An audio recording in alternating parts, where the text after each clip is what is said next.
नमस्कार साथियों, T for teacher के यूट्यूब चैनल पर आप सभी का हार्दिक स्वागत है। गणित प्रैक्टिस क्लास जिसमें हम प्रतिदिन 11 महत्वपूर्ण सवालों को हल करते हैं और यह इसका वीडियो नंबर 16 है। तो चलिए आज के इस वीडियो को शुरू करते हैं। आज का हमारा पहला सवाल है, बिंदु -2 और 3 किस चतुर्थांश में स्थित है। तो आपको यहाँ पर देखना है कि ये आपका इस प्रकार से दो अक्ष होते हैं। पहला अक्ष आपका एक्स अक्ष होता है जिसमें यहाँ मूल बिंदु होता है, यहाँ इसके निर्देशांक होते हैं 0 0।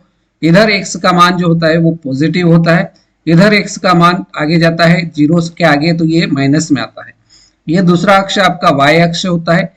यहाँ पर देखिए x का मान, जैसे ही इस वाले पोर्शन की अपन बात कर रहे हैं तो x का मान इधर प्लस में होता है, तो x का मान प्लस में और y का मान भी ऊपर जाते हैं तो प्लस में रहता है। तो दोनों मान पहले चतुर्थांश में प्लस प्लस में आते हैं। ये आपका कौन सा चतुर्थांश हो जाएगा? पहला चतुर्थांश हो जाएगा। दूसरे चतुर्थांश में देखिए यहाँ पर x, पहले x आएगा उसके बाद y आएगा, तो x का मान इधर काय में आता है? माइनस में आता है। तो दूसरे चतुर्थांश के जो निर्देशांक होंगे वो क्या होंगे? माइनस, और x का मान काय में आता है? प्लस में आता है। तो दूसरे बिंदु के निर्देशांक माइनस और प्लस हो जाएंगे। तीसरे चतुर्थांश में x का मान काय में होता है? माइनस में होता है, और y का मान नीचे, तो ये नीचे की संख्या भी माइनस में होती है। मतलब तीसरा जो चतुर्थांश होगा उसके दोनों मान काय में आएंगे? माइनस में आएंगे। चौथा चतुर्थांश देखिए, चौथा चतुर्थांश नीचे आता है यहाँ पर, तो यहाँ पर x का मान तो प्लस में रहता है और y का मान नीचे रहेगा तो माइनस में हो जाएगा। तो पहले चतुर्थांश के जो निर्देशांक होते हैं, प्रथम चतुर्थांश के निर्देशांक होते हैं दोनों प्लस प्लस में होते हैं। काय में होते हैं? प्लस। x का मान भी प्लस में, y का मान भी प्लस में होता है। द्वितीय चतुर्थांश में x का मान माइनस में और y का मान प्लस में होता है। तृतीय चतुर्थांश में दोनों x और y के मान माइनस माइनस में होते हैं, और चतुर्थ चतुर्थांश में x का मान प्लस में और y का मान माइनस में होता है। तो यहाँ पर देखिए हमें जो मान दे रखा है -2 और 3, x का मान माइनस में है और y का मान प्लस में है, तो यहाँ पर माइनस और प्लस ऑप्शन नंबर बी आपका करेक्ट आंसर हो जाएगा। राइट, चलिए आगे बढ़ते हैं। सवाल नंबर 2, यदि a अनुपात b आपको दे रखा है 3:2, a अनुपात b आपको दे रखा है कितना? 3:2, तो a के नीचे 3, b के नीचे 2। आगे कह रहा है कि b अनुपात c आपको दे रखा है 2:5, तो इसमें अनुपात में c को भी जोड़ लेते हैं। तो b का अनुपात दे रखा है 2, तो 2 के नीचे 2 लिख देंगे, और c का मान दे रखा है 5, तो ये 5 लिख दिया। हमसे पूछा है तीनों का अनुपात क्या होगा, a अनुपात b अनुपात c का मान क्या होगा।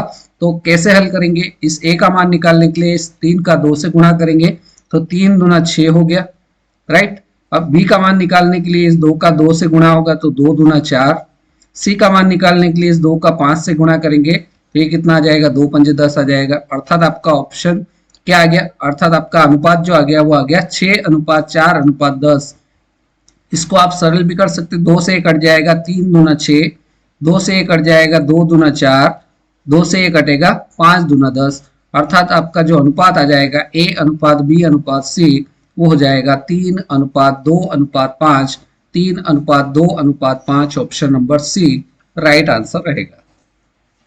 आगे बढ़ते हैं सवाल नंबर 3 की ओर। सवाल नंबर 3 दे रखा है, वह छोटी से छोटी संख्या ज्ञात कीजिए जिसे 15, 20, 36 तथा 48 से भाग देने पर 3 शेषफल बचे।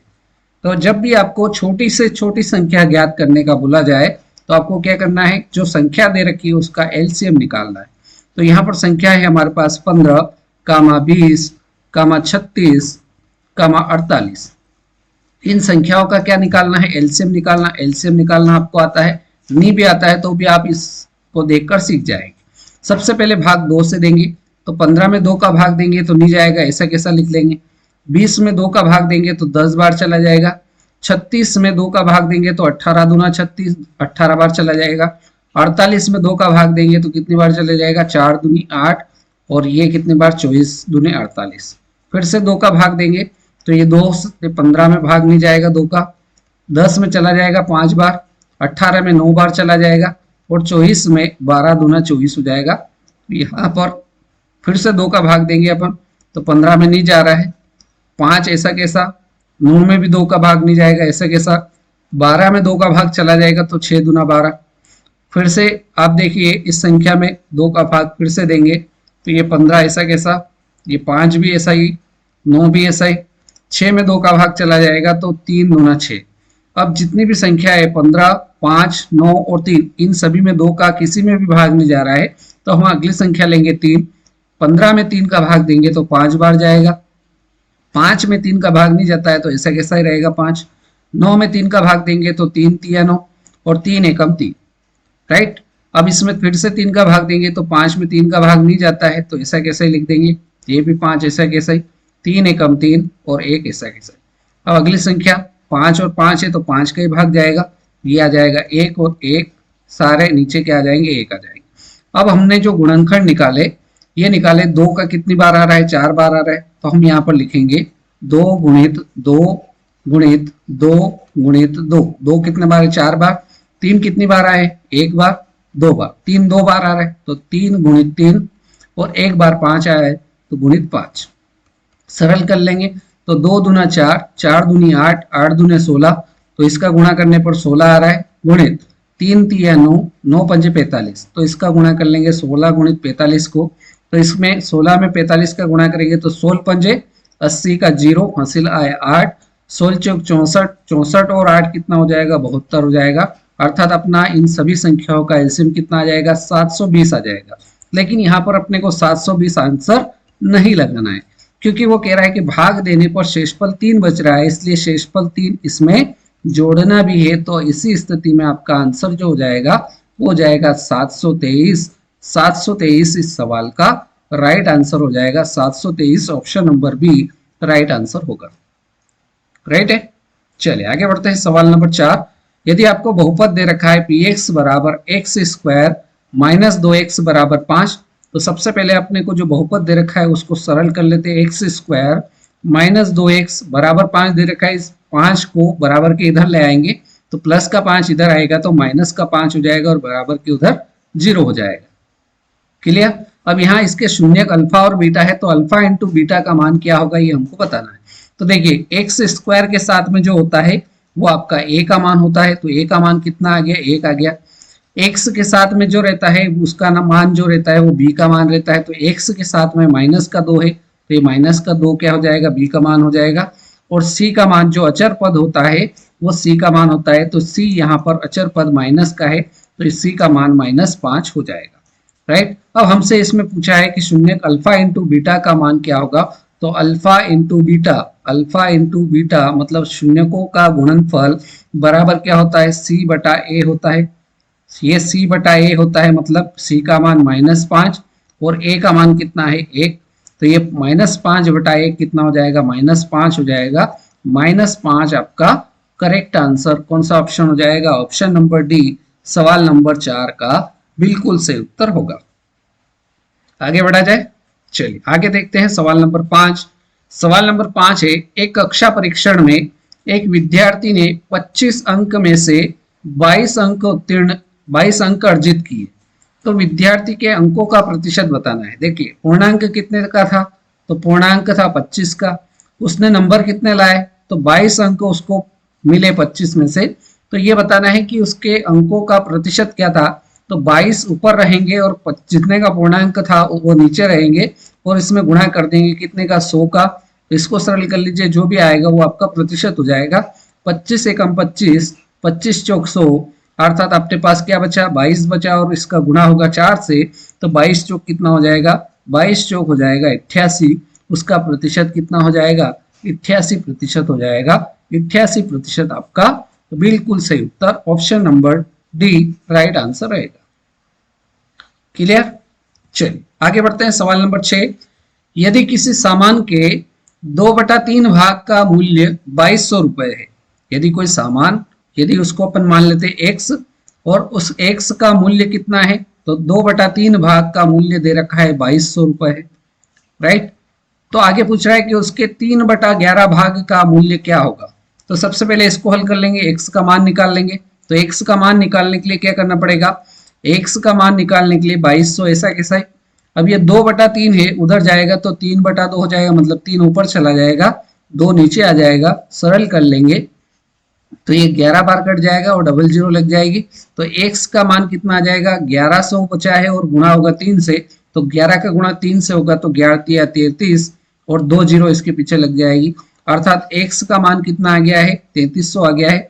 हमको बोला है कि उसके 3/11 भाग का मूल्य क्या होगा, तो हम 3300 का 3/11 निकाल लेंगे। तो 3300 का मतलब गुणा होता है 3/11। इसको सरल करेंगे तो 11 या 33 और 2 जीरो इसके पीछे लग जाएगी। 300 का गुणा 3 से करेंगे तो 3 या 9 और 2 जीरो, अर्थात आपका मूल्य कितना हो जाएगा 900 रुपए हो जाएगा। 900 रुपए आपका ऑप्शन नंबर ए बिल्कुल करेक्ट आंसर हो जाएगा। चलिए आगे बढ़ते हैं सवाल नंबर 7 की ओर। सवाल नंबर 7 है, एक आयत का विकर्ण 13 सेंटीमीटर है, यदि इसकी चौड़ाई 5 सेंटीमीटर है तो आयत का परिमाप क्या होगा। सबसे पहले अपन आयत का चित्र देखते हैं। यह आयत का चित्र इस प्रकार से होता है। आयत में आमने सामने की जो भुजाएं होती है वो बराबर होती है। जैसे इसका ये विकर्ण है, आयत का विकर्ण दे रखा है कितना है 13 सेंटीमीटर है, इसकी चौड़ाई दे रखी है 5 सेंटीमीटर है और हमसे पूछा है कि इसका परिमाप क्या होगा। तो आयत में क्या होता है, आमने सामने की भुजाएं बराबर होती है। तो यहाँ पर देखिए आपको एक चीज याद आ गई होगी कि विकर्ण का स्क्वायर, इसको कैसे हल करेंगे, विकर्ण का स्क्वायर जो बराबर होता है वो लंबाई के स्क्वायर के बराबर धन चौड़ाई के स्क्वायर के बराबर होगा। तो विकर्ण का मान आपको दे रखा है 13, तो 13 का स्क्वायर, लंबाई अपने को निकालना है तो ये लंबाई का स्क्वायर ऐसा कैसा, प्लस चौड़ाई का मान आपको 5 दे रखा है 5 का स्क्वायर। तो यहाँ से 13 का स्क्वायर कितना हो जाएगा 169 हो जाएगा, लंबाई का स्क्वायर ऐसा कैसा ही, और 5 का स्क्वायर कितना हो जाएगा 5 का स्क्वायर 25 हो जाएगा। ये 25 को इधर भेज देते हैं तो ये हो जाएगा 169 माइनस 25 बराबर क्या हो जाएगा लंबाई का स्क्वायर। तो यहाँ पर लिख सकते हैं अपन इसको लंबाई का स्क्वायर 169 में से 25 घटाएंगे कितना आ जाएगा 144, और 144 क्या होता है 12 का स्क्वायर होता है। तो ये लंबाई का जो स्क्वायर है, स्क्वायर से स्क्वायर कट जाएगा तो यहाँ से आपकी लंबाई कितनी आ गई, लंबाई आ गई आपकी 12 सेंटीमीटर। अब आपके पास लंबाई भी है और चौड़ाई भी आपको दे रखी है तो आप आयत का परिमाप निकाल सकते हैं। तो आयत का परिमाप, आयत का परिमाप और आयत के परिमाप का सूत्र क्या होता है, तो आयत के परिमाप का सूत्र होता है 2 गुणित कोष्टक में लंबाई धन चौड़ाई, यह आयत के परिमाप का सूत्र होता है। तो 2 ऐसा कैसा है, लंबाई अभी निकाली अपने 12, चौड़ाई दे रखी थी 5, इसको सरल करेंगे तो ये कितना आ जाएगा 2, 12 और 5 कितना हो जाएगा 17, कोष्टक हटाएंगे गुणा का चिन्ह आ जाएगा तो 2 गुणित 17, 2 का गुणा 17 से करेंगे तो 17 दूना कितना आ जाएगा 34, और इसके साथ में आएगा सेंटीमीटर, अर्थात 34 सेंटीमीटर आपके आयत का परिमाप हो जाएगा। ऑप्शन नंबर सी 34 सेंटीमीटर आपके इस सवाल का बिल्कुल सही उत्तर रहेगा। सवाल नंबर 8, समांतर श्रेणी दे रखी है 3, 5, 7, 9, 11 डैश डैश डैश का सार्वअंतर क्या है। तो अपने को सार्वअंतर बताना है तो जो श्रेणी दे रखी है वो है 3, 5, 7, 9, 11 ऐसे आगे ये चल रही है श्रेणी। और सार्वअंतर निकालते कैसे, तो सार्वअंतर को प्रदर्शित करते हैं डी से। तो डी बराबर क्या होता है, तो डी बराबर निकालते हैं दूसरे पद में से दूसरा पद माइनस पहला पद, दूसरे पद में से पहले पद को क्या करते हैं घटाते हैं, तो जो आता है वो आपका सार्वअंतर अर्थात डी का मान होता है। तो दूसरा पद ये आपका पहला पद है, ये आपका दूसरा पद है। तो दूसरा पद 5 है, 5 में से पहला पद 3 को घटाएंगे तो 5 में से 3 गया तो कितना बचेगा 2 बचेगा, 2 आपका क्या हो जाएगा सार्वअंतर हो जाएगा, अर्थात डी का मान कितना आ गया 2 आ गया। 2 आपका option number A correct answer हो जाएगा। आगे देखते हैं सवाल नंबर 9। सवाल नंबर 9 दे रखा है 3/5 हेक्टोलीटर धन 1/4 हेक्टोलीटर बराबर कितने लीटर। तो सबसे पहले अपने को कैसे हल करते हैं ऐसे सवालों को, तो सबसे पहले आता है मिली, मिली के बाद आता है सेंटी, मिली सेंटी डेसी, मिली सेंटी डेसी, उसके बाद ग्राम लीटर या मीटर जो भी आपको दे रखा वो, उसके बाद आता है डेका, डेका के बाद आता है हेक्टो, हेक्टो के बाद आता है किलो, हेक्टो के बाद आखिरी में क्या आता है किलो। अब यहाँ पर आपको काय में दे रखा है हेक्टो में दे रखा है, मतलब अभी आप यहाँ पर हो और निकालना काय में है लीटर में निकालना है, मतलब यहाँ तक आना है। तो ऐसी कंडीशन में आपको इस दिशा में, जैसे यहाँ हेक्टो से आपको लीटर तक आना है, मतलब आपको किस डायरेक्शन में जाना है, इस डायरेक्शन में जाना है। तो ऐसी डायरेक्शन में आपका क्या होता है गुणा होता है, और हर एक की वैल्यू कितनी होती है 10। तो यहाँ से यहाँ तक जाएंगे तो 10, यहाँ से यहाँ तक जाएंगे तो 10, तो टोटल 10 गुणित 10 मतलब आपको गुणा करना है 100 का। तो आपको पहले से मान दे रखा है 3/5, इसमें आप क्या कर लेंगे 100 का गुणा हो जाएगा, प्लस 1/4, इसमें भी आपका 100 का गुणा हो जाएगा। तो जो आएगा वो आपका आंसर हो जाएगा। 5 से इसको काट लेंगे तो 20 पंजे 100, 4 से इसको काटेंगे तो कितना हो जाएगा 25 चौक 100, अर्थात 20 दिया कितना हो जाएगा 60, ये हो जाएगा, प्लस 20 अब 25 का गुणा 1 से होगा तो 25 से कम 25, तो 60 और 25 कितना हो जाएगा 60 और 25 हो जाएगा 85। 85 लीटर आपका correct answer option number C सवाल नंबर 9 का बिल्कुल सही उत्तर रहेगा। नेक्स्ट क्वेश्चन देखते हैं सवाल नंबर 10। निम्न में से कौन सी संख्या 13 से पूर्णतः विभाज्य है? तो यहाँ अपने को यहाँ पर 4 ऑप्शन दे रखे हैं, इनमें से अपने को बताना है कि कौन सी संख्या 13 से पूर्णतः विभाज्य है। ए ऑप्शन चेक करते हैं। ए ऑप्शन में अपने को जो संख्या दे रखी है वो है 12,785। 12,785 इसको चेक करना है क्या यह संख्या 13 से पूर्णतः विभाज्य है। अब 13 का नियम क्या होता है? तो 13 का नियम होता है इकाई अंक में 4 का गुणा करते हैं। तो इकाई अंक 5 है, इसमें 4 का गुणा करेंगे तो कितना आ जाएगा 20 आ जाएगा। ये जो 20 आया है इसको इकाई अंक छोड़कर बाकी जो संख्या है इसमें जोड़ना है। तो इसको जोड़ देंगे तो कितना आ जाएगा ये 8, 7 और 2 कितना हो जाएगा 9 हो जाएगा, और आगे का अंक ऐसा कैसा ही 12। फिर से इसमें वही काम करना है, इकाई अंक में 4 का गुणा, तो 8 चौक कितना हो जाएगा 32 हो जाएगा, 32 बाकी जो संख्या बची उसमें जोड़ना है। तो ये क्या हो जाएगा 9 और 2 11 का 1 हंसिला 1, 3 और 2 5 और 1 हंसिल का 6 और 1 ऐसा के साथ। अब ये संख्या 161, 161 में इकाई अंक 1 है, 1 में फिर से 4 का गुणा करेंगे तो 4 एकम 4, तो ये 16 में 4 जोड़ेंगे तो कितना आ जाएगा 16 और 4 20 हो जाएंगे। अब क्या 20 में 13 का भाग जाता है, मतलब 13 के पहाड़े में क्या 20 आता है क्या नहीं आता है, मतलब ये संख्या आपकी 13 से विभाजित नहीं। ए ऑप्शन आपका कैंसिल हो गया। ऑप्शन नंबर बी चेक करते हैं। बी ऑप्शन में आपको संख्या दे रखी है 12,584। 12,584 इकाई अंक में 4 का गुणा, तो 4 का गुणा 4 से करेंगे तो 4 चौक 16 जुड़ जाएगी ये संख्या। तो 8 और 6 कितना हो जाएगा 14 का 4 हंसिला 1, 5 और 1 6 और 1 7, ये 2 और ये 1। फिर से 4 में 4 का गुणा, 4 चौक 16, 16 इसमें जुड़ जाएगी तो कितना हो जाएगा 6 6 12, 13 का 3 हंसिला 1, 2 और 2 4 और 1।